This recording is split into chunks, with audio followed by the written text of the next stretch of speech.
A young woman moves back in with her parents after finishing college. She had a good job, but just wanted to be able to save a little bit of extra money and didn't mind sharing the house with her parents, so she figured it would be a good way to just save up a little bit extra and hopefully eventually buy a house. So the house that she lived in with her parents was about half an hour outside of a larger city, but it was kind of out into a very wooded area.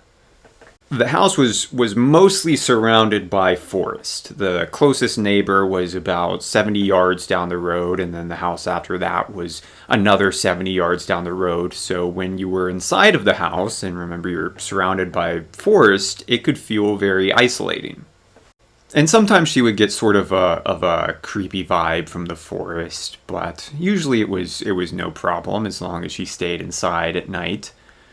One night she is home from work, it's the middle of the week, and she's just relaxing by watching some TV in her bedroom and laying on her bed. And as she's watching TV on this quiet night, she sees a flash go off. And she's not certain where it came from, but she's thinking that it came from the window.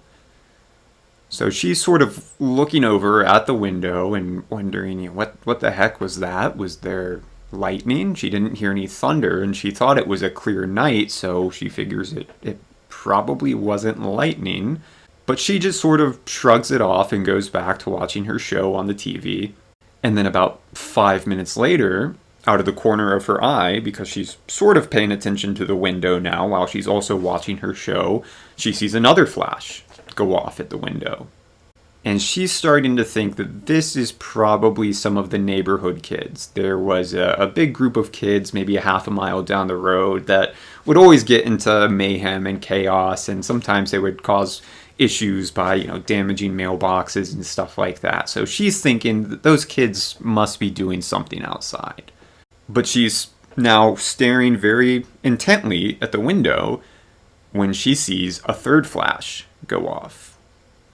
And now she's thinking, okay, I'm going to go and yell at these kids. And so she gets up and she goes over to the window and she opens it up and she starts screaming out into the yard at these kids that she's assuming are out there, basically telling them, I know your parents, I have their numbers, I'm going to call them, so you better get out of here.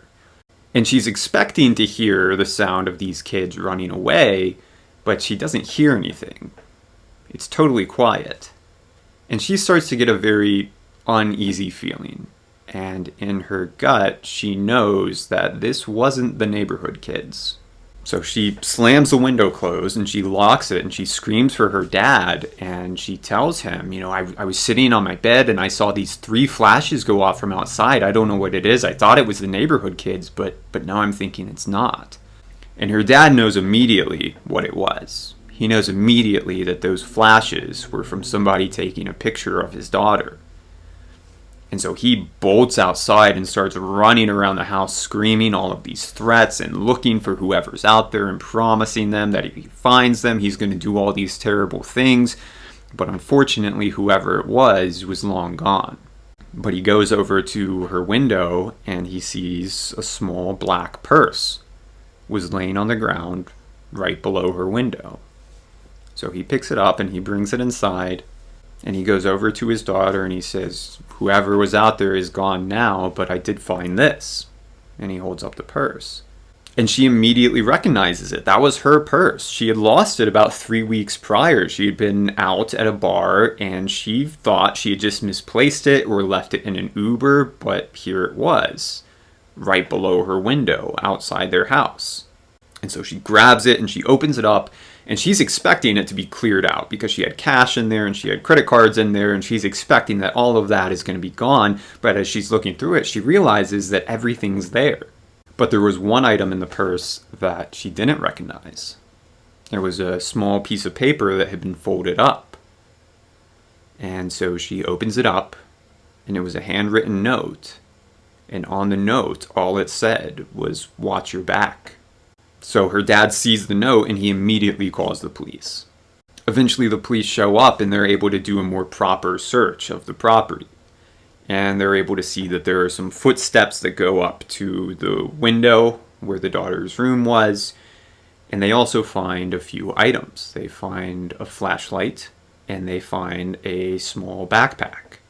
And the police come inside with the flashlight in the backpack, and they say to the young woman, they say, "Ma'am, we found these outside.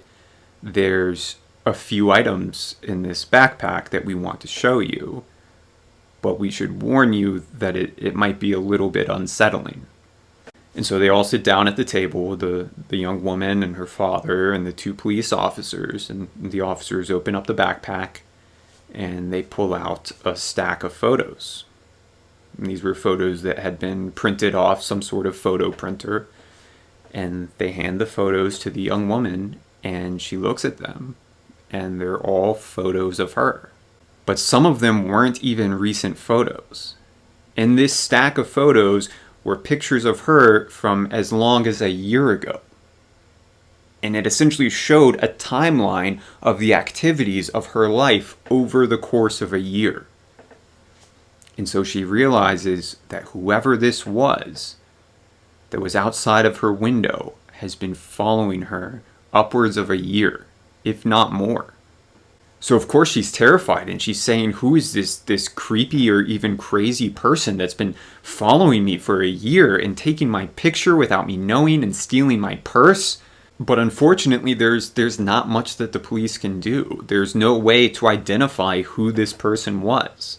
But the father, just as best as he can, beefs up security around their property, puts cameras everywhere, puts really good locks on all the doors. And fortunately, they never had an issue like this again. But she wonders, is that person still out there and still following me?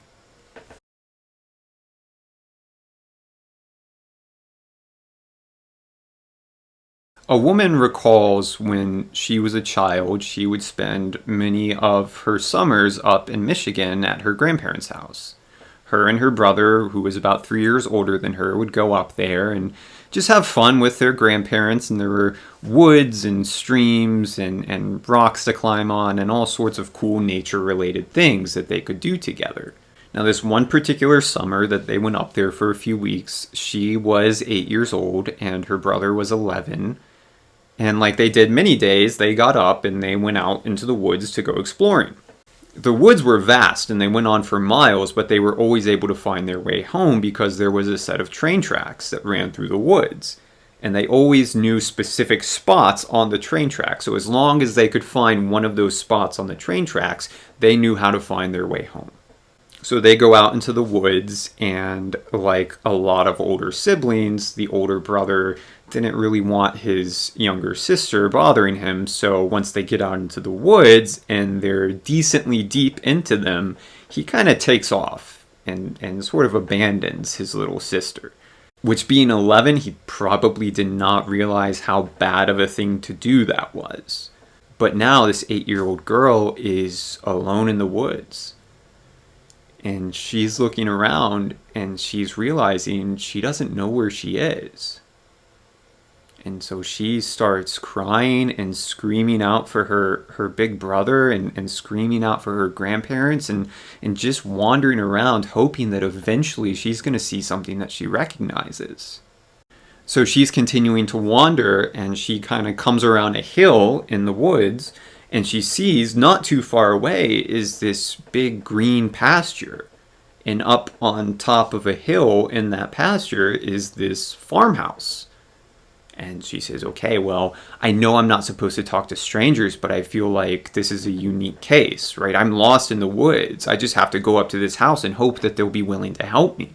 So she's walking through the pasture, and she's noticing how beautiful of an area it is. It's picturesque. They have these two beautiful horses that, as she's walking through the pasture, they come up to her at a fence, and she's petting them, and they're very friendly. And she sees the stable that they live in over near the house, and she's thinking, wow, what a cool place.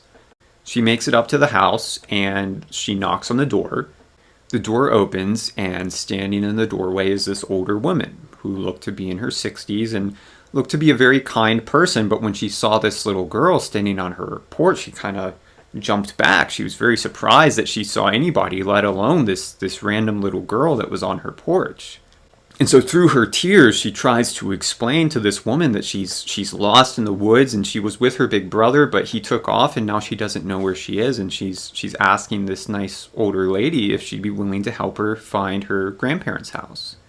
Which, of course, the older woman agrees and takes her by the hand, and they start walking through the pasture again. And she's still looking around and just thinking, wow, what a beautiful place. I wish I could live in a place like this.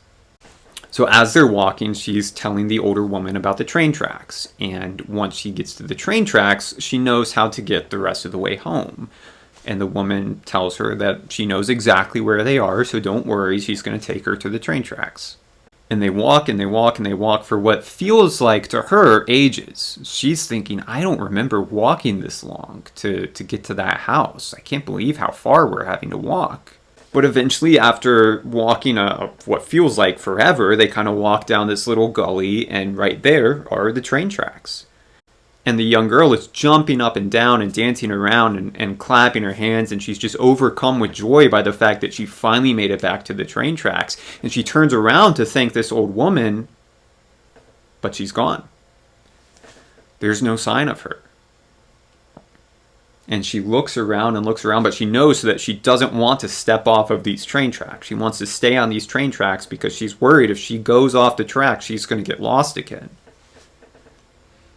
So she just kind of says, that's weird, I don't know where she went, but I do know where I am now, and so I'm able to get back to my grandparents' house. And eventually she does make it back, and as she's walking up to her grandparents' house, she sees her grandfather and her grandmother and her brother, and they're coming out into the woods to start looking for her. And as they see her, they all start running up to her, and her brother is saying, I'm so sorry, I can't believe I did that to you. I didn't even think that you would get lost. Please forgive me. And of course she says, of course I forgive you, just please don't do that to me again. And they all hug, and it's very happy. And they go inside, and her grandma starts putting together a nice dinner to celebrate the fact that, she was able to get back to the house. And as her grandma is cooking the dinner, she starts to tell her about the nice old woman who helped her. And her grandma's trying to think who is the neighbor that could have helped her. Remember, these people are way out in the countryside, so the neighbors are all very spaced out, and there aren't that many neighbors because most of this area is just woods. And the girl says, well, she lives over on the other side of the train tracks. And the grandma says, well, no, I don't think she does, because on the other side of the train tracks is just woods. Nobody lives over there. And the girl says, yes, she does, though. I was at her house. I walked up to it. It's in this pasture, and it's this pretty farmhouse, and she has 2 horses. I know it was her. I mean, she's the one that saved me. And the grandma's kind of looking at her a little skeptical, but at the same time, she's just happy that she was able to find her way home. And the young girl is so thankful to the older woman who saved her that she's saying, Grandma, could we bake some cookies and then tomorrow take them over to the woman who saved me? I think I remember how to get back there. And so they decide that the next day they're going to go and try to find this house. And the grandmother, I think, is mostly just curious to see if there is a house out there because she's almost certain that there's not. So the next day they start pretty early in the morning, about 8 o'clock or 9 o'clock in the morning. They head out into the woods, and the young girl is sort of leading her grandmother in the path that she took the previous day to get to this house. And they walk and they walk and they walk again for what feels like ages. And finally they sort of turn a corner around a little hill and they see the pasture. It's there. But the pasture is empty. There's no fence. There's no horses. There's no stable. There's no house. It's completely empty. And the young girl is confused. She's saying, where is it? I was just here yesterday and the house was here. It was in this pasture. I'm positive that this is the pasture where the house was. And the grandmother's kind of saying, okay, well, there's clearly no house here. Why don't we get going?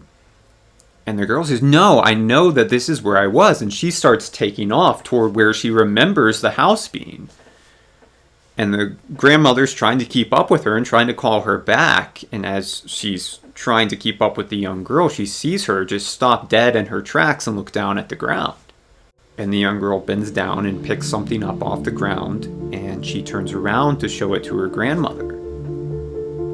and it was the young girl's hat. The previous day, she had been wearing a hat, and at some point in her panic, she had lost it. But here it was, in the pasture. And the girl always wondered, what happened? What did I see? Did I imagine all of this? And if I did, how did I get back to the train tracks if there was nobody there to help me? Thanks for watching. If you like this video, why not like and subscribe and stick around for the next one.